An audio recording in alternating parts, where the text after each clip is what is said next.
Hello and welcome back to the Outdoor Minimalist Podcast. I'm your host, Meg Carney, and I'm an outdoor and environmental writer and author of the book, Outdoor Minimalist, Waste Less Hiking, Camping, and Backpacking. Follow the link in the description to pre-order a copy of the book so you'll be the first to receive it on the release date of September 1st, 2022. The Outdoor Minimalist Podcast has a goal to give listeners actionable ways to waste less hiking, camping, backpacking, and more during every step of their process. Your impact outdoors starts long before you hit the trail and goes beyond leave no trace ethics. You'll learn how to identify sustainable outdoor brands, how to ask hard questions regarding sustainability, and begin to shift and evolve your mindset to integrate minimalism into all of your outdoor pursuits. In episode 41 of the Outdoor Minimalist Podcast, we get to talk about plants. More specifically, we do a deep dive into plants within a desert ecosystem and how to recreate in a way that respects the native flora and fauna. To educate us more on this topic, I had the pleasure of hosting a dear friend of mine, Jessica Esplin. Born in the heart of southern Utah, her family instilled a sense of wonder and respect for the outdoors while adventuring on the outskirts of Zion National Park. Working in the outdoor industry created a platform for her to travel for work and play. She soon realized another passion lay in the ecology of her home environment, the desert.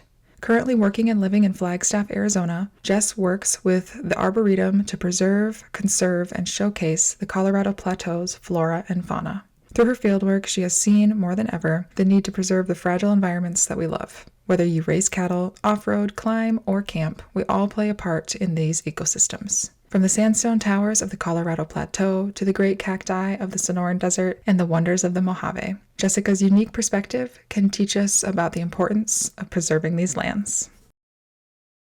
All right, so thank you for joining me today, Jess. I'm excited that you had time to jump on the podcast. Before we start talking about desert plants and all that jazz, could you just give us kind of a brief overview of how you got into outdoor recreation and how that fits into your life today?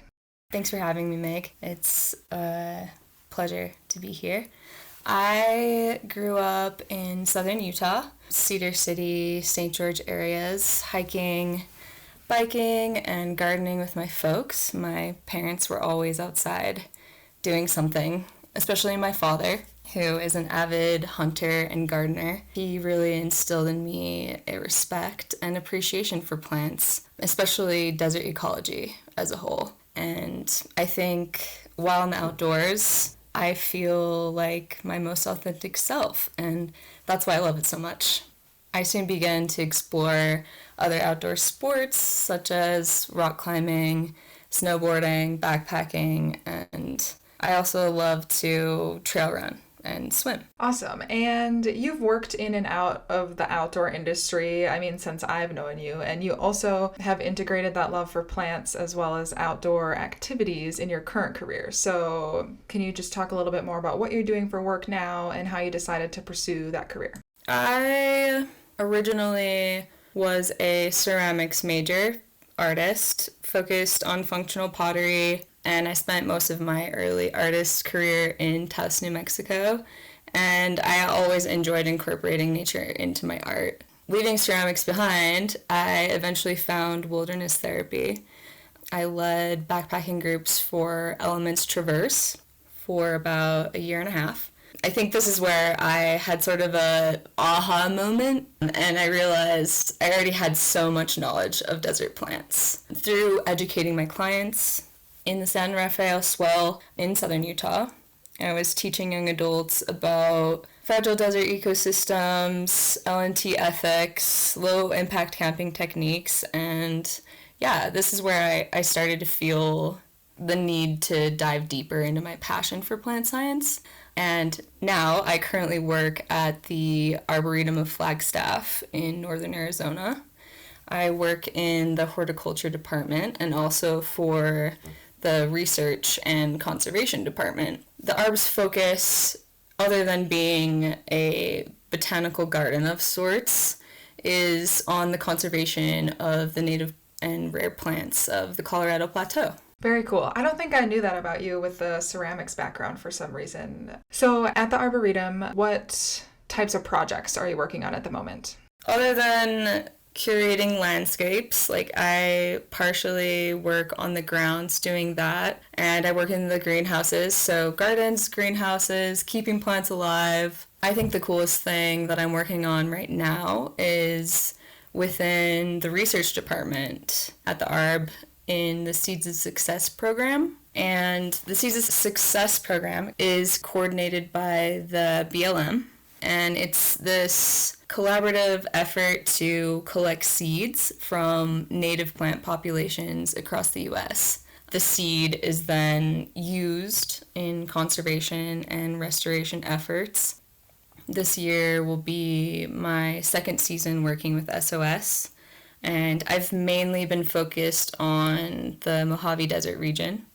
I go out and I scout for native plant species. They give me a target species list, and it's kind of like a priority list as well as far as like what is more urgently like needed. I collect data and watch the plants kind of tend areas, and then I collect seeds that are needed for restoring overly grazed land and also for conserving some of the valuable desert tortoise forage and cover, which is really cool. I get really excited about the desert tortoises. Also, it contributes to saving seeds for invasive species competitors, pollinators, as well as like rare and endangered species for the national seed bank as a whole. Yeah, that's really cool. And I also am weirdly obsessed with a desert tortoise. So I'm excited for you that you get to be out there with them. Yes, they're so cool. So when we originally connected to talk about the podcast and things that we could maybe discuss on here, I was really interested in just your vast knowledge of desert ecosystems as well as the plants and animals that live in them. So I think a good starting point is just to talk about desert ecosystems in general and what qualifies as a desert or how that differs from other types of ecosystems that people may be more used to seeing or being in. Yeah, absolutely. I think starting off, maybe not a lot of people know this, but deserts cover about a fifth of the Earth's surface, and they're extreme environments. And most people, when they think about deserts, they think of them being as like really hot and really dry, but some deserts are actually really cold. A desert biome is classified by an area of land that receives no more than 10 to 15 inches of precipitation a year. And this lack of water makes desert landscapes vulnerable and creates arid conditions. Temperatures vary greatly between day and night, which increases evaporation rates, and that's not always apparent in the desert. You know, where you're already in an established desert, you may see dry lake beds. That's a huge characteristic of a desert in general and the effects of climate change as well. Deserts usually have coarse and fragile textured soils that take a really long time to recover when disturbed. I know that a lot of people have heard of cryptosoil and cryptobiotic crusts, and they're real. They're created by living organisms. Algae, cyanobacteria, and fungi, they're all within the soil, and they release like a material that binds the soil together. As a result, you get this like hardened surface layer that helps keep the wind from taking all the dirt away, basically. And other than that, plants living in this soil are drought resistant. There's a lot of drought resistant vegetation and rare plants with specialized biodiversity, which means that the plant and animal species that live in these areas rely on each other to survive, and they've evolved special adaptations that help them in those extreme environments. That is really interesting. I did not know that so much of the earth was covered by desert land. And also, I've always known about cryptobiotic soil, but I never understood the purpose. So I'm really excited that you shared that. Yeah, I think that a lot of people are like a little jaded by the talk of crypto soil and like if it's actually real and like if it actually takes that long to recover. And it is, like, it's alive. Which is really cool and really crazy. I've seen some crypto soil that is huge. It looks like a castle has been built. Is that type of soil only present in certain types of deserts? Like, would we only see that in the Mojave Desert, or do we see that in other places as well? I think it's everywhere. You know, some places are more saturated than others, of course. I have witnessed a lot of it in the Utah area growing up in those like red sands. And I think that maybe that's because it's just easier to see in that color of sand. It's there. You may not notice that it's there, but it's there. For people that aren't exactly sure what you're talking about when you're talking about cryptosoil, can you explain kind of some identifying features? Because you really, if you're hiking through those areas, you really don't want to disturb that type of soil. Yes, absolutely.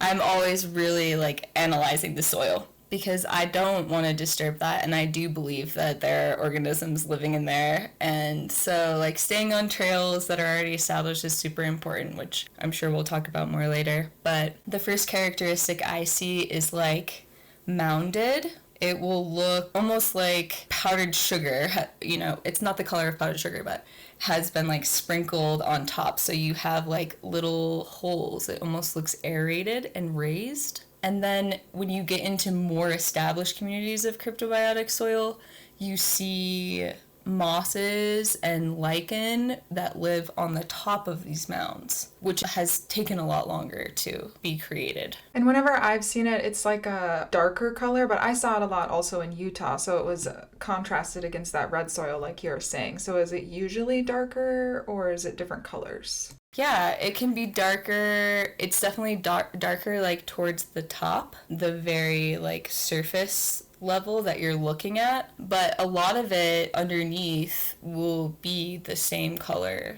of the soil that you're walking in. Okay, so you do have to pay really careful attention then of like the texture of the soil as well, not just the different colors and things like that. And I think it's just something that people aren't used to looking for. It's like just having a little more awareness of it, thinking like, oh, this exists. I should look out for that, rather than just like tromping through the desert, you know, getting to your destination. Yeah, I feel like the first step with a lot of this stuff is just knowing that those types of things exist. Absolutely.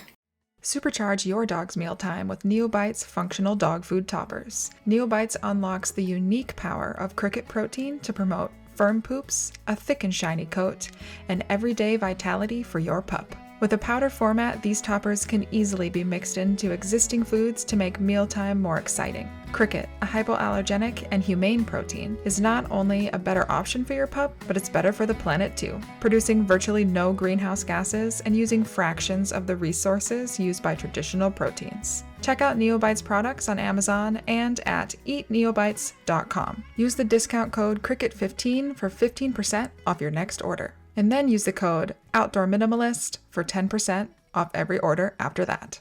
So I am not entirely sure if this is even a relevant question, but are there different types of deserts? Yes, there are. There are actually 4 types of deserts. You have subtropical deserts, which are hot and dry year-round, which are like the deserts we're talking about more, the Mojave and the Sonoran, and also the Chihuahuan Desert. And then you have cold winter deserts that have a long, dry summer and low rainfall in the winter, which is more like the Great Basin and the Colorado Plateau, the Red Desert. And then you have coastal deserts, which have cool winters, warm summers, and they occur alongside coasts. Coastal deserts also have like a lot of wind, easterly wind patterns that kind of like prevent moisture from moving to the land. And then you have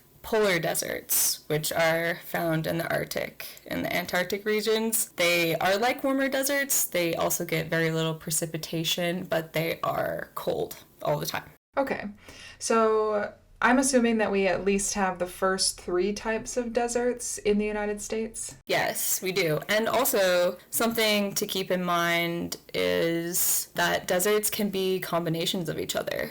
For example, last winter I was in Baja California, Mexico, which is a semi-arid coastal desert. When I found that out, I was like, wait, really? This messes everything up for me. Okay, so I feel like we've already kind of established there's a lot of fragility in deserts in general, no matter the type of desert, and they're a very easily impacted ecosystem. So before we start talking about more L&T type recreation in those areas, I think it could be beneficial to hear more about the historical and current loss of biodiversity within those deserts in the United States. First off, what is biodiversity loss? Right? That describes a decline in the number and variety of plant and animal species, also genetic variability, and the biological communities in a given area. So we're talking about the Mojave and the Sonoran. When we lose this variety of life, we start to see a breakdown in the ecosystem where a decline in function of the specific habitat begins to be apparent. And actually, the Mojave Desert is one of the best protected ecoregions in the United States. It has a lot more reserves than the Sonoran, although I feel that the riparian areas definitely need more protection in every desert in the US. But I think it's roughly half of the Mojave Desert habitats remain intact, and the other half has been heavily altered by human activity. Okay, before you go any further, can you also explain what a riparian area is in case people aren't sure? They're areas along streams, rivers, water holes. 75% of all species in Arizona especially depend on riparian habitats for survival. We're in a dry region and water is a precious resource. That's where everyone is flocking, right? Even humans. The more demand for water that humans have, the more riparian areas are decreased and altered. And that really affects the creatures that live along our waterways, the plants. So do you think a lot of the biodiversity loss, a lot of it probably comes from a multitude of reasons, but do you think a lot of it is because of that demand for water and the way that we've kind of manipulated water in the deserts?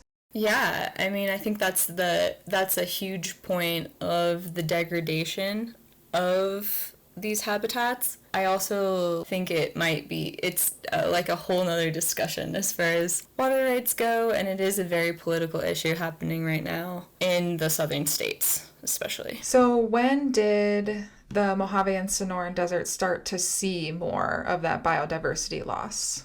I think that climate change has really been affecting the deserts, I want to say 50 years. Yeah, they are very affected by urbanization. When you think about the Mojave, you think about urbanization from Los Angeles and Las Vegas, and the increasing demand for landfill space, agriculture development along the Colorado River, which is a riparian zone. Grazing and off-road vehicles are a huge part of the loss of biodiversity in these deserts. Okay, I'm not sure exactly how to incorporate this question, but I also want to talk a little bit about how deserts form. So does that biodiversity loss that is occurring and continues to occur, can that change the type of desert that's happening? Can it increase the desertification, or how are other areas being impacted by those things?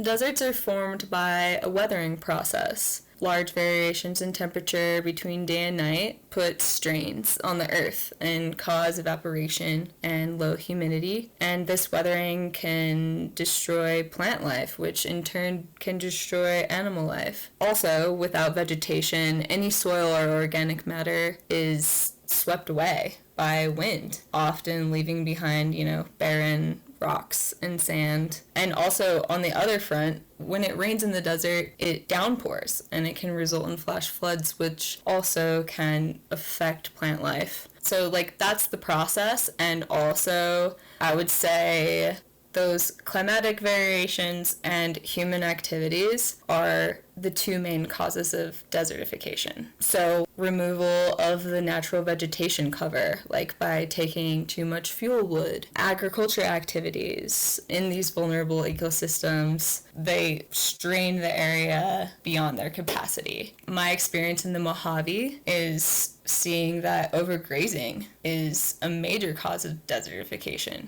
And I think it's worldwide. I don't think it's just in the Mojave. There's a lot of things that contribute to desertification, and I think that it's the human impact that makes it worse, because the weather is already doing what it's doing. We're already at this point, but we can lessen our impact and, help cryptosoils to grow, protect the plants that are holding the soil in place so that everything doesn't just blow away. So other ecosystems can also become deserts because of these processes that you're talking about too. Yeah, it's not just the weather. Disturbed soils are always more vulnerable. So you think about urbanization and the overuse of groundwater, deforestation, even tillage practices that make soils more vulnerable to wind can turn a forested area or a lush area into something completely different. Yeah, that is definitely, I feel like we could talk a lot about desertification. It's a very hard word for me to say, but we probably don't want to go in too deep. I know. I'm just okay, I need to talk about something positive now. Yeah, we'll switch gears. It'll be good. Thank you for all of that information. One of the big things, I know that outdoor recreation doesn't necessarily have the number one impact on deserts or biodiversity loss, but it does have an impact. So when people are recreating in a desert landscape, whether it is within OHV area, ATV area, I don't remember what they're called, or just hiking in those areas, how can people best minimize their impacts or follow specific LNT guidelines for deserts? The biggest thing is just to use existing roads and trails in camping areas. Deserts can seem so inviting because they're so vast and open and the plants look like they're dead, but they're not. And you have those special soils. Yeah, I think that that's the biggest thing. Also, doing some research before you go out to an area just on what is a designated recreation area. Paying attention to sensitive plants and animals is hard because there are a lot of BLM lands that motorized travel has much more rain than say in a national forest. But yeah, paying attention to those fragile riparian zones because those are so important for the plants and animals. Also, thinking about your sport, what are you doing? Are you hiking? Are you climbing? Are you biking?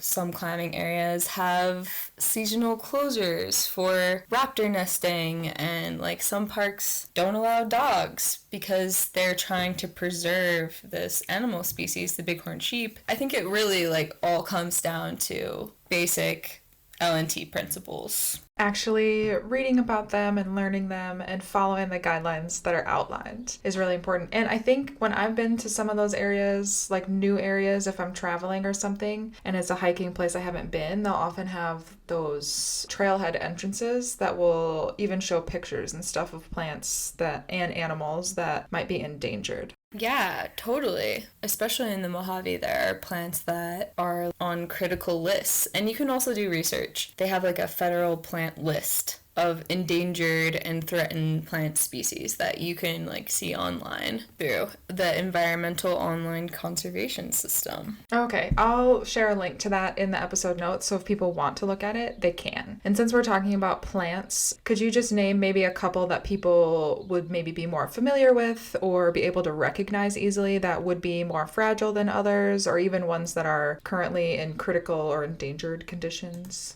I don't think we really talked about endemic and what that means, but So both the Sonoran and the Mojave deserts contain endemic plant species. They're species that are just found in one region and nowhere else in the world. So these plants are really special. This also increases the urgency of conservation, I think, because once these species disappear, we may never see them again. The Holmgren milkvetch is actually right now a critically endangered perennial herb that can only be found like in a tiny section of the northern Mojave Desert, which is like between Utah and Arizona. It lives super close to the ground and its leaves grow flat like upon the desert floor, and in the spring its flowers bloom, producing these like really striking pink pea flowers. So it's super easy to identify and few and far between. There's also the century milkvetch, which is a similar plant, may have a different color flower. The golden paintbrush is something that's endangered. There are many species of manzanita that are threatened right now, especially in the California area. And some of the native plants I work with that are on the federal endangered species list include the Arizona agave, the Arizona cliff rose, Kearney's blue star, and a bunch of different pincushion cacti, which are so easily overlooked because they're very small and they just kind of like peek out of the rocks a little bit and they just get stepped on because they look like rocks. But they're really cool and they have beautiful flowers in the spring. Yeah, also the Arizona hedgehog cactus is one that is on the endangered list. Does that one actually look like a hedgehog? Yeah, so I don't know. I don't think they really look like a hedgehog. I've been out looking for them. I've found a lot of them, and they're really cool, but they also look like they're seriously struggling right now. I think they're really affected by off-road travel, and like being covered in dust is not helping their photosynthesis. But maybe like really small hedgehogs that are like all clustered together. Okay, I could picture it maybe. They're cute though. They have like really cool colored spines, like that would be much different than a regular hedgehog cactus. So we talked like really briefly about some of the LNT guidelines and stuff in the desert, and going back to the plants that Jess mentioned, I'll do my best to include links to maybe some of those in the show notes so you can check them out, but then I'll also share pictures of them on social media, so if you just want to see pictures of them being beautiful in their habitat, you can go there too. If we want to kind of transition from LNT type things, what like an individual is doing, I think it would also maybe be beneficial to talk about how people can get more involved in larger scale conservation efforts like what you are doing. Yeah. I think that probably most of the people who are listening to this podcast are pretty educated on LNT, and I feel like I've already touched a lot of points. One thing I want to hit on LNT before we move into restoration is that in the desert, other than like staying on trails and roads that are established, packing out all of your waste, which oftentimes involves pooping in a bag. I know this could be challenging and take time to get used to, but human wastes take a very long time to decompose in the desert, especially your toilet paper. So that's something to think about, as well as if you do have to camp out of designated areas, just using durable surfaces like rock, sand, gravel. These surfaces are highly durable and can tolerate repeated travel, like slick rock areas and dry washes if no rain's in the forecast. As far as restoration goes, researching a specific area you want to be in or you're going to be in, actually knowing how fragile the area is that you're visiting, and knowing what type of land you're on. Is it a national park, state park, BLM? Is it state trust land where motorized vehicles have more free reign? Checking national park and BLM websites and making sure you know the regulations of the area. These rules are in place to help preserve our natural environment, and there may be specific ethics depending on the activity you're involved in. I want to encourage everyone to never be shy. to go into a ranger station or a local outdoor shop and ask questions. These people are living and thriving in these areas, and they know a lot. Restoration efforts, I feel like, are few and far between. I haven't found many resources for people who want to be involved other than reaching out to your local sport chapter or conservation corps. I do have some names of some conservation partners such as the Wilderness Society, the Native Plant Society, the Sierra Club, and the California Desert Protection League. Also, a really cool website that has to do more with my involvement and the Seeds of Success program is the Plant Conservation Alliance, which is just like plantconservationalliance.org. But I want to encourage people to look into developing an SOS partnership in your area. They have a website and training every year. Anyone can do it within their specific climate range. I think it really encourages community involvement as well, and I've had a lot of people who are super stoked to volunteer with Seeds of Success and come out to the Mojave with me and collect seeds. Yeah, that's a lot of really great insight and resources, and I'll make sure that I share all those resources in the episode notes. But I do also agree that expanding that type of restoration would be really awesome, and localizing it. I really feel like localizing as many of these efforts as possible is really important. Yeah, I totally agree. I think that the best way to learn about an area that you're in is to ask the people that live in it and thrive in it. They care about it. They have done the research for you, and just reaching out to those people can be very powerful.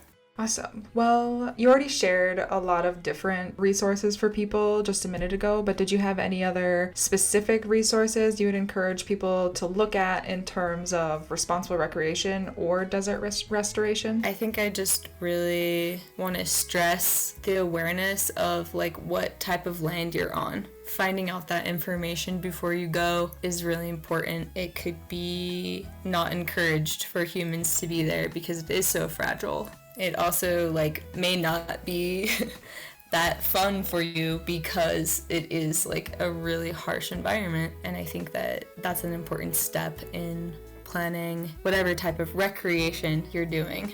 Yes, I agree. Well, thank you for taking the time to be on the podcast. I feel like I learned a lot, and I hope everyone else did too. Yeah, it was a pleasure. Thanks, Meg. Thanks for listening. And if you like what you hear, let me know. Leave a review and be sure to subscribe so you never miss an episode. You can still find me on Instagram at outdoor.minimalist.book. Follow there for daily updates, other educational resources, and to help build an outdoor community with a shared goal to create a better outdoor space as we recreate.